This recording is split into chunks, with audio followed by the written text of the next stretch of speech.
Welcome students, राजनीति विज्ञान की कक्षा में आप लोगों का स्वागत है। हम लोग जो हमारी पहले की व्याख्यान है उसमें लोकतंत्र के बारे में अध्ययन कर रहे थे कि लोकतंत्र से क्या आशय है, लोकतंत्र के लिए आवश्यक शर्तें क्या होनी चाहिए और लोकतंत्र के कितने प्रकार हैं। आज जो है हम लोकतंत्र के गुण और दोष उनके बारे में अध्ययन करेंगे कि लोकतंत्र की जो प्रमुख गुण क्या हैं, कैसे लोगों को सहयोग करता है, एक राष्ट्र के लिए लोकतंत्र क्यों आवश्यक है, और फिर लोकतंत्र के विभिन्न प्रकार के दोष। क्योंकि जो भी शासन प्रणालियां हैं, जैसे राजतंत्र है या कुलीन तंत्र है, उन दोनों के मुकाबले जो लोकतंत्र है वह ज़्यादा श्रेष्ठ प्रणाली के रूप में कार्य कर रहा है। तो राजतंत्र और कुलीन तंत्र से लोकतंत्र को श्रेष्ठ क्यों माना गया है, उसके आधार पर इसके गुण और दोष जो हैं उसकी हम चर्चा करेंगे। तो सबसे पहले कि जो लोकतंत्र का जो गुण है, सबसे पहला तो यही है कि लोक कल्याण की भावना इसमें निहित है। कि लोकतंत्र का आशय है ऐसी शासन व्यवस्था जिसमें जनता के प्रत्येक जो वर्ग का हिस्सा होता है। लोकतंत्र एक ऐसी शासन प्रणाली जिसमें प्रत्येक व्यक्ति का एक भाग है।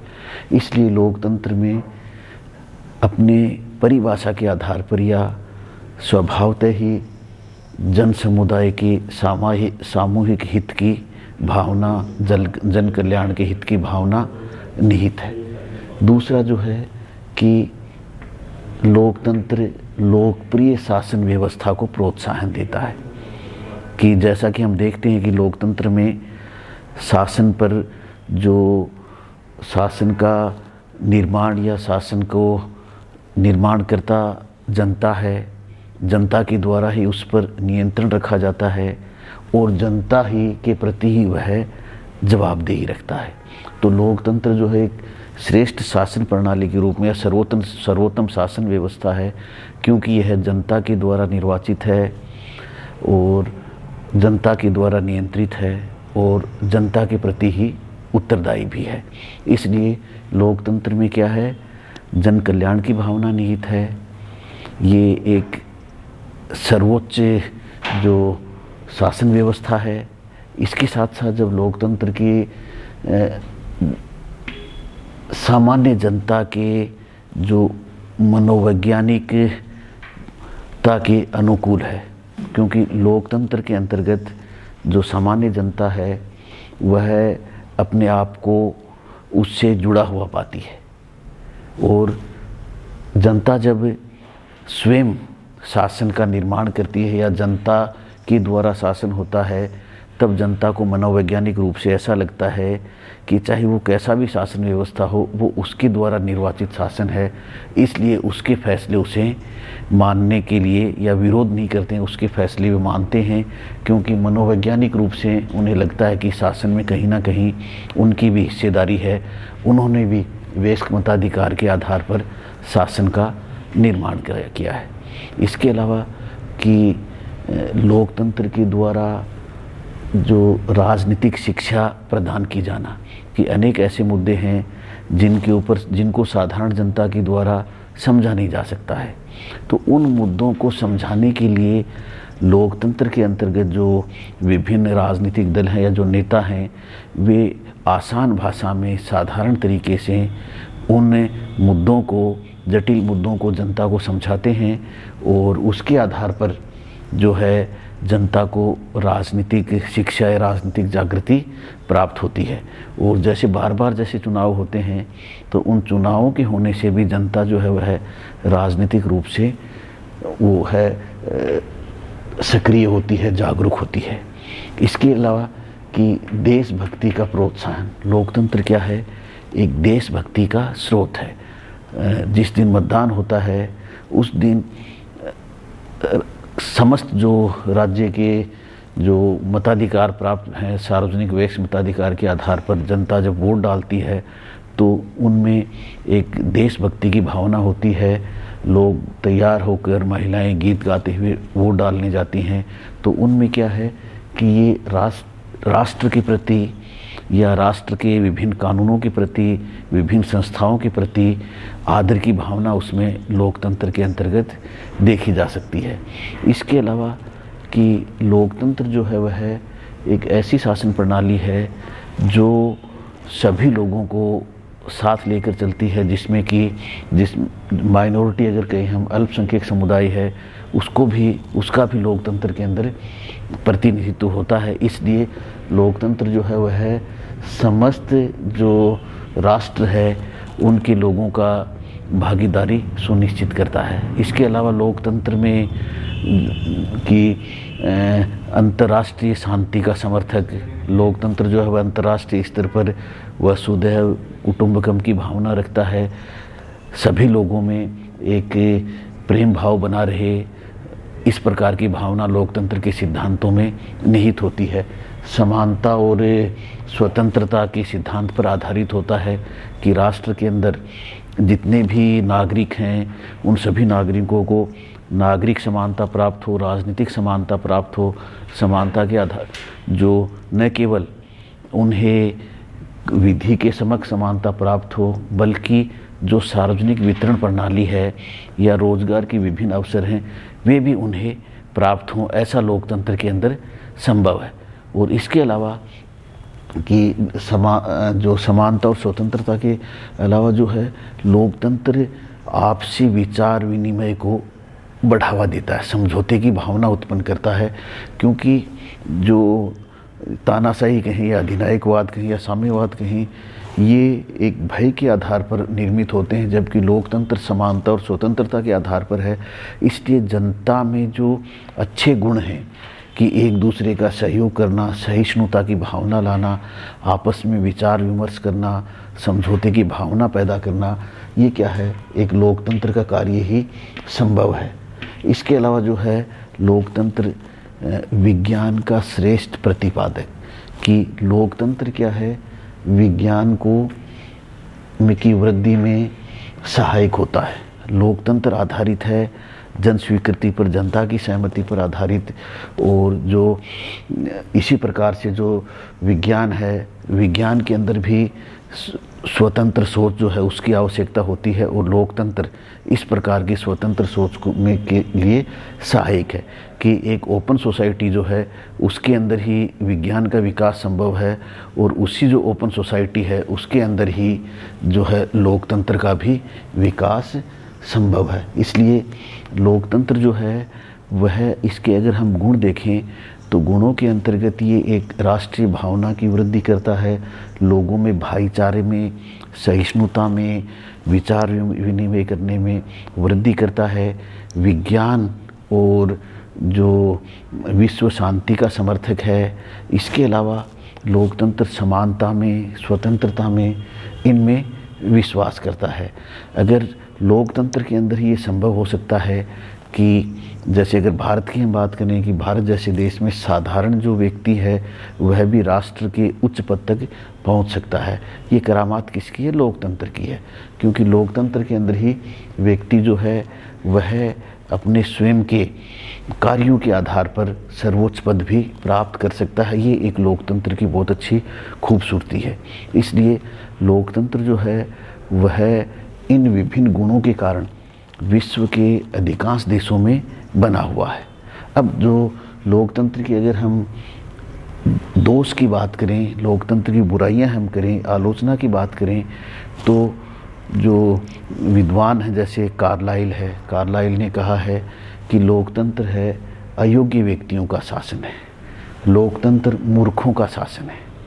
कार्लाइल का मानना है कि विश्व में 10 लोगों में से जो 9 लोग हैं वो मूर्ख हैं। इसलिए, और क्योंकि लोकतंत्र बहुमत के शासन पर आधारित है, इसलिए लोकतंत्र को मूर्खों का शासन, अयोग्य व्यक्तियों का शासन कहा गया है। कि इसकी आलोचना के रूप में ये कहा गया है कि यह अज्ञानी व्यक्ति जो हैं, अयोग्य व्यक्ति जो हैं, निर्धनतम जो व्यक्ति हैं और जो मूर्ख हैं उनके द्वारा शासन किया जाता है, क्योंकि लोकतंत्र के अंदर केवल जो है सर को गिना जाता है, we count the heads only, और जिसमें कि वह जो काउंटिंग है, जो संख्या है, उसके अंदर योग्यता का कोई स्थान नहीं है कि वह कोई विद्वान पढ़ा लिखा व्यक्ति है या कोई साक्षर व्यक्ति है, निर्धन व्यक्ति है। सभी के वोट का मूल्य एक है। इसलिए जो आलोचक हैं, सबसे बड़ी जो आलोचना इसकी करते हैं कि यह एक मूर्ख व्यक्तियों का, अज्ञानी व्यक्तियों का या अयोग्य व्यक्तियों का शासन है।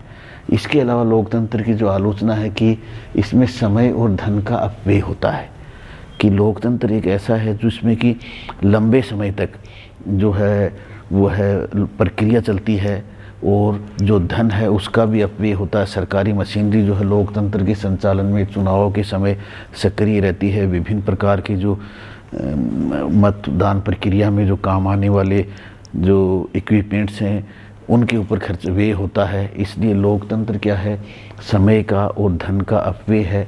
इसके अलावा कि जो विभिन्न राजनीतिक दल हैं वे अपने दलीय जो हित हैं उनकी वृद्धि करते हैं, कि राजनीतिक दल हैं वे क्या है, किसी भी प्रकार से सत्ता प्राप्त करना चाहते हैं।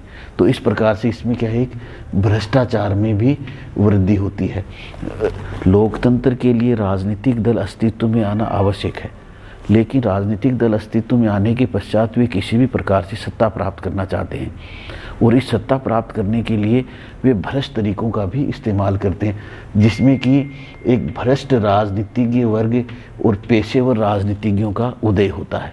अगर राजनीति में कोई अच्छा भी व्यक्ति है या राजनीति में सिद्धांत के आधार पर व्यक्ति है, उसे भी दलीय अनुशासन के आधार पर अपने जो राजनीतिक दल है उसकी सोच के आधार पर कार्य किया जाता है। इसलिए अनेक बार ऐसा कहा गया है कि कोई की जो है वह राजनेता तो अच्छा है लेकिन वह गलत दल में है। तो इसका मतलब ये है कि जो दलीय अनुशासन जो है वह इतना मजबूत होता है और राजनीतिक दल सत्ता की प्राप्ति में विश्वास करते हैं। इसलिए जो योग्य और ईमानदार या सच्चे या सिद्धांतवादी जो नेता हैं उन्हें भी जो राजनीतिक दलीय भ्रष्टाचार है उसके अनुसार कार्य करना होता है। इसके अलावा कि यह देशभक्ति की भावना को आघात पहुंचाता है, क्योंकि लोकतंत्र के अंदर जो चुनाव होते हैं, जो विभिन्न राजनीतिक दल है, जो जनता है, वह दो भागों में विभाजित होती है, पक्ष और विपक्ष में। और पक्ष और विपक्ष में विभाजित होने के कारण जो राष्ट्रीय एकता है उसको हानि पहुंचती है। इसके साथ साथ अनेक बार ये देखा गया है कि लोकतंत्र के अंदर सभी वस्तुओं पर सभी लोगों का अधिकार होता है। तो इसके आलोचक कहते हैं कि जो वस्तु सभी की होती है वह वस्तु किसी की नहीं होती, कि जिस वस्तु का ध्यान सभी को रखना होता है उस वस्तु का ध्यान कोई भी नहीं रख पाता है। इसलिए लोकतंत्र की एक जो आलोचना है, आलोचना के रूप में ये कहा गया है कि यह जो सार्वजनिक धन है या सार्वजनिक जो वस्तुएं हैं उनके लिए भी लोकतंत्र जो है वह एक जो इसका अवगुण है। इसके अलावा अनेक बार ऐसा देखा गया है कि जैसे संकट के समय, युद्ध के समय तुरंत निर्णय करने की आवश्यकता होती है। और लोकतंत्र क्या है, लोकतंत्र तो सामूहिक आधार पर निर्णय करने या बहुमत के आधार पर निर्णय करने का नाम है। तो संकट के समय, युद्ध के समय जब तुरंत निर्णय लेना होता है और जब तक लोकतंत्र में निर्णय लिया जाता है तब तक वह संकट की जो घड़ी है वह बिल्कुल निकल चुकी होती है या निर्णय लेने में देर कर दी जाती है। इस प्रकार के शासन में क्या है कि एक व्यक्ति का जो या शासन है उसे जो श्रेष्ठ ये लोग बताते हैं कि संकट के समय, युद्ध के समय और लोकतंत्र क्योंकि बहुमत के आधार पर निर्णय किया जाता है इसलिए ये शासन जो है संकट के समय के लिए उपयुक्त नहीं है। इस प्रकार जो लोकतंत्र की जब बुराइयों का हम अध्ययन करते हैं तो बुराइयों के अध्ययन में हम पाते हैं कि कैसे भी करके जो लोकतंत्र है वह उसको बताया गया है कि अयोग्य व्यक्ति हैं जो वे जो योग्य विद्वान व्यक्ति हैं वे लोकतंत्र के इसमें भ्रष्टाचार में लिप्त नहीं होना चाहते। वे नहीं चाहते कि और लोकतंत्र के लिए क्या होता गया है धीरे धीरे कि योग्य और ईमानदार व्यक्ति जो है वह उसके अंदर आगे उभर कर नहीं आ पाता है। जो चुनाव जिसको लड़ना होता है उसके पास धन का बाहुबल का होना आवश्यक है, क्योंकि बहुत बार ऐसा भी जो आलोचक हैं डेमोक्रेसी को क्रिमिनोक्रेसी भी कहने लग गए हैं कि यह एक अपराध तंत्र हो गया है। डेमोक्रेसी नहीं रह लोकतंत्र नहीं रहकर या डेमोक्रेसी नहीं रहकर एक क्रिमिनोक्रेसी हो गई है। तो इसलिए अच्छे लोग जो हैं वे इसमें नहीं आ पाते हैं। और ऐसा भी माना गया है कि लोकतंत्र क्या है कि यह दुष्ट व्यक्तियों का अंतिम आश्रय स्थल है। जो दुष्ट व्यक्ति हैं वे अगर कोई, क्योंकि अच्छा व्यक्ति है, ईमानदार व्यक्ति है, योग्य व्यक्ति हैं, वे अपने जो जीविकोपार्जन है उसके साधन में लग जाते हैं और उसके पश्चात जो किसी काम के या जो कहीं पर भी सफल नहीं हो पाते हैं वे राजनीति में प्रवेश करते हैं। और जब ऐसे लोग राजनीति में प्रवेश करते हैं तो राजनीति में बुराइयां आ जाती हैं। इसलिए लोकतंत्र को क्या कहा गया कि दुष्ट व्यक्तियों का कि अंतिम, इसके जो आलोचक हैं आश्रय स्थल कहते हैं। लेकिन जब हम गुण और दोष दोनों का अध्ययन करते हैं तो उसके बाद निष्कर्ष पर पहुँचते हैं कि अब तक की जितनी भी शासन प्रणालियाँ हैं उनमें लोकतंत्र ही एक श्रेष्ठ शासन प्रणाली है। क्योंकि चाहे इसकी हम कितनी ही बुराइयां क्यों ना कर लें, लेकिन विश्व के अधिकांश देशों में सफलतापूर्वक कार्य कर रहा है और जहां नहीं है वे देश भी लोकतंत्र को अपना रहे हैं। इसलिए लोकतंत्र के गुण और अवगुण या गुण और दोष के आधार पर हम निष्कर्ष निकाल सकते हैं कि यह अब तक की जितने भी शासन प्रणालियों का आविष्कार हुआ है उसमें सबसे श्रेष्ठ शासन प्रणाली है और दुनिया में ज़्यादा से ज़्यादा ये लोकतंत्र का फैलाव होता जा रहा है। इसलिए इसके जो गुण हैं वे इसके जो दोष हैं उनके ऊपर भारी है। आज की क्लास में हम केवल इतना ही अध्ययन करेंगे। आगे की क्लास में एक लोकतंत्र के नए आयाम के साथ आएंगे। तब तक के लिए आप लोगों को all the best. Have a nice day. Thank you.